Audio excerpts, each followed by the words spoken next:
आदाब नाज़रीन, मैं इरफान खान DN न्यूज़ की ख़ास मुलाकात में आपका इस्तकबाल करता हूं।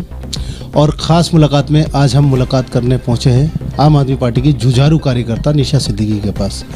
निशा सिद्दीकी आम आदमी पार्टी से एक लंबे वक्त से जुड़ी हुई हैं, जुझारू कार्यकर्ता हैं, चांदनी चौक विधानसभा से रेहड़ी पटरी विंग की अध्यक्ष हैं, जिनसे आज हम बात करेंगे कई मुद्दों पर। निशा सिद्दीकी हमारे साथ हैं। निशा जी, आपका बहुत बहुत इस्तकबाल है DN न्यूज़ में। निशा जी, आपके करियर सफ़र के बारे में हम सबसे पहले बात करेंगे और आपसे सवाल करेंगे। सबसे पहले, आपने अपने सियासी करियर की यानी राजनीतिक जीवन की शुरुआत कब से और किस पार्टी से जुड़कर की थी? अस्सलाम वालेकुम सभी को। मेरी शुरुआत जो हुई है कि मैं बिजनेसमैन हूँ, मेरा कपड़े का कारोबार है और मेरी शुरुआत जो है वो जन आंदोलन जो अन्ना जी का टाइम था वहाँ से हुआ, रामलीला मैदान से। तो हमें सब कहते थे कि अन्ना जी आंदोलन पे बैठे हुए हैं और लोकपाल बिल की वो कर रहे हैं। मुझे अच्छा लगा कि कोई तो हिंदुस्तान के अंदर आगे सामने से आए। तो हमने फिर अरविंद जी का भाषण सुना वहाँ पे, जितने भी हमारे ये मनीष जी हैं इनका सुना, मेरे को वो संजय सिंह जी हैं, बहुत अच्छा लगा। तो मैं फिर अपना दुकानदारी छोड़ के उसमें लग गई। उसके बाद जी हमने 10-10 रुपये की पर्ची काटी जब हमारी पार्टी का अनाउंस हुआ कि भाई आम आदमी पार्टी अपनी पार्टी बनाने जा रही है, क्योंकि हमें ताने मिलते थे कि जो अरविंद केजरीवाल क्या करेगा, इनके पास क्या मुद्दा है, या तो अपनी पार्टी बनाओ या फिर हट जाओ। तो CM साहब ने ऐलान करा कि भाई पार्टी बनाते हैं। उसमें हमने 10-10 रुपये की पर्ची काटी है, मेहनत की है, बहुत ही मेहनत की है। उसके बाद 28 सीटों का इलेक्शन लड़ा है, उसमें जी जान से लड़वाया है। हमारे चांदनी चौक से भी थे, फरहाना अंजुम जी थी, फरहाना अंजुम जी फिर BJP में कांग्रेस में चली गई थी। उसके बाद जी हम मेहनत करते करते करते करते फिर सादिक के उपचुनाव आए, इमरान भाई के आए, और आशुतोष जी का लड़वाया, पंकज गुप्ता जी का लड़वाया। यानी कि मैंने अपनी मेहनत इतनी दी है इस पार्टी में, खून पसीना एक कर दिया। मैंने डंडे भी खाए हैं, गर्मियों में गर्म फरस पे भी बैठे हैं हम, पानी की बौछारें भी खाई हैं। मैंने 4-5 राज्यों में काम करा है। मेरे को पार्टी ने पंजाब भेजा, वहाँ गई। मेरे को हरियाणा में भेजा, वहाँ गई। अब मेरे को वहाँ भेजा, क्या नाम है, उत्तराखंड। 15 दिन में वहाँ लगा के आई हूँ। और पार्टी यहाँ तो जो उपचुनाव होते हैं, जो भी कार्य होता है, उसमें तो मैं सबसे आगे मिलती हूँ।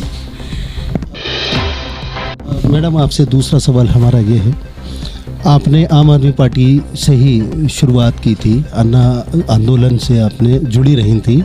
लोकपाल बिल को लेकर आम आदमी पार्टी का गठन हुआ था। भाई भतीजावाद की राजनीति समाप्त करने की बात थी, लेकिन लोकपाल तो अभी तक नहीं आया है। भ्रष्टाचार बढ़ता जा रहा है। आम आदमी पार्टी दिल्ली में जिस तरह सक्रिय है, आम आदमी पार्टी की जो उपलब्धियां हैं, लेकिन सवाल ये है कि BJP और कांग्रेस लगातार आम आदमी पार्टी पे इल्ज़ाम लगाती नजर आती हैं। ऐसे में अब 2022 के चुनाव में किन मुद्दों को लेकर आप जनता के बीच जाएंगे? पहली बात तो आम आदमी पार्टी पर कोई इल्ज़ाम बिल्कुल नहीं है, ना कोई लगा सकता, क्योंकि सबूत ही नहीं। इन्होंने तो ED भी छोड़ी है, CBI भी छोड़ी है, क्या नहीं किया है इन्होंने। BJP वालों ने कुछ मिला? आज तक नहीं मिला ना। पार्टी हमारी बिल्कुल साफ़ सुथरी है, सारे हमारे मंत्री मुख्यमंत्री साफ़ सुथरे हैं, कुछ नहीं मिल सकता। रही मुद्दों की बात, इन्होंने हमारे चांदनी चौक में जो पिक्चर हॉल थे सारे बेच दिए, MCD के जो पार्क थे सारे बेच दिए। इन्होंने कुछ भी नहीं छोड़ा। दुकान है जो NDMC की पड़ी हुई है वो सारी बेच दी। ये किस मुंह से आएंगे? हम तो खुलेआम आएंगे कि हमारे ऊपर कोई भ्रष्टाचार नहीं है, मेहनत करते हैं।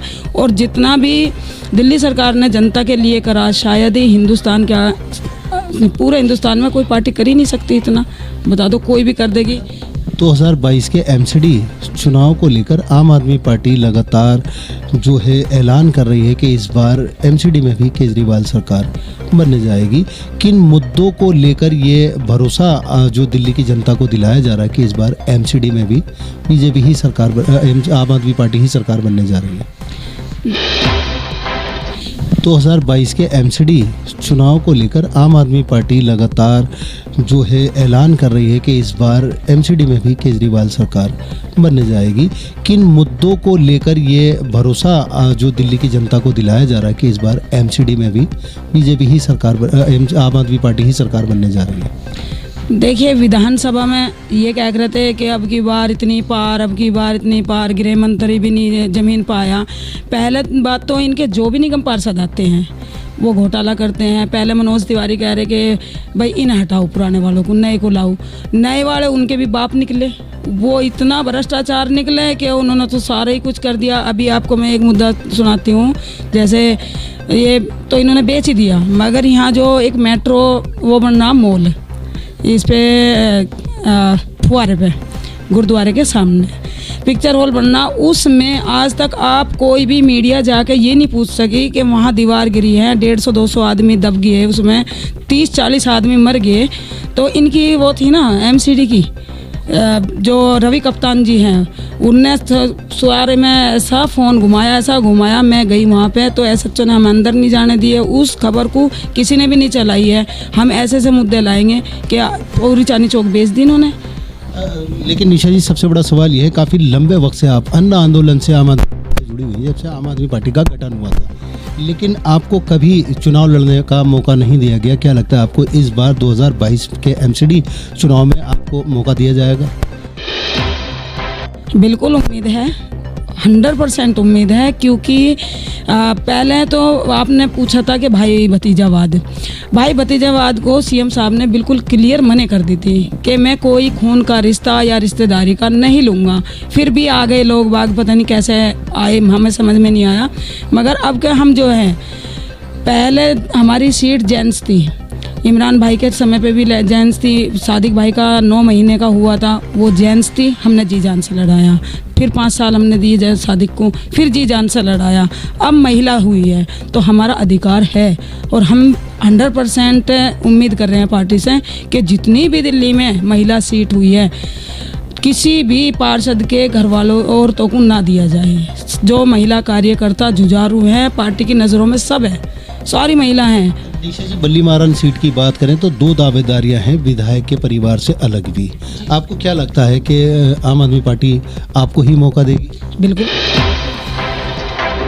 देगी। पहली बात तो ये है कि जो 2 दावेदार हैं, हम, आपने कहा, मैं समझ गई जिसको आपने बोला है, वो हमारी बहन 28 सीटों में लड़ी थी इलेक्शन, मगर उसे पता नहीं कैसे क्या उसके दिमाग में आई, किसने उसके दिमाग में बिठाई है। पहले वो कांग्रेस में गई, वहाँ से उम्मीद थी उसे कि टिकट मिलेगी। आपको क्या लगता है कि पार्टी आपको ही मौका देगी? बिल्कुल, मैं जमीनी जुड़ी हुई हूँ भाई, मैंने पूरे हिंदुस्तान में जहाँ जहाँ मुझे पार्टी ने भेजा, जी जान से काम करा मैंने। निशा जी, अगर आपको पार्टी ने मौका दिया 2022 के एमसीडी चुनाव में, तो किन मुद्दों को लेकर आप जनता के बीच जाएंगी और एमसीडी की किन परेशानियों को हल करने की, किन समस्याओं को हल करने की आप बात करेंगे?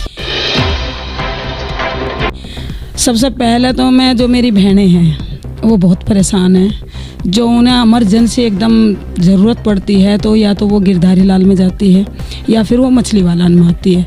ये इतना भीड़ भाड़ का इलाका है कि वहाँ से घर से वहाँ तक कुछ भी हो सकता है।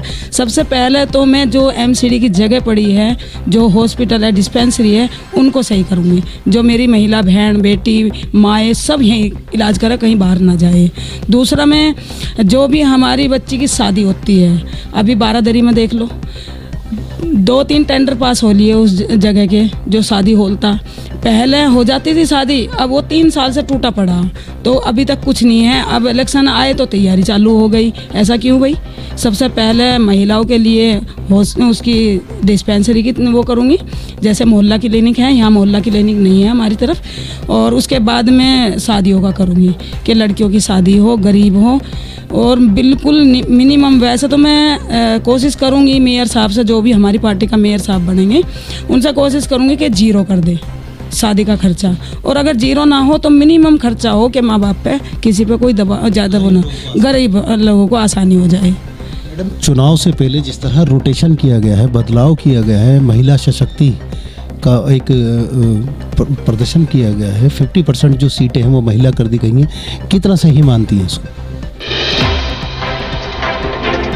मैं तो 100% मानती हूँ, क्योंकि मैं महिला हूँ और मेरी महिला तो सर ऐसी ऐसी महिलाएं हैं कि मैं सोच भी नहीं सकती। हम कितनी महिला आगे बैरियल पे भी खड़े हो जाते हैं, पानी की बौछारें भी, हम धूप देखते ना गर्मी, पार्टी के लिए जी जान से लड़ते हैं। तो 100% महिला को मिले।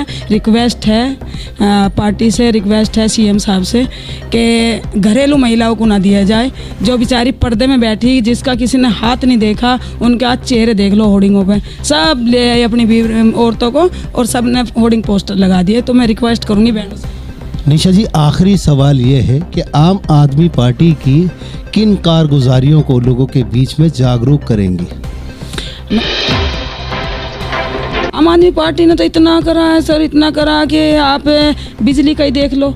हम महिलाओं के 10,000 रुपये बच रहे आज।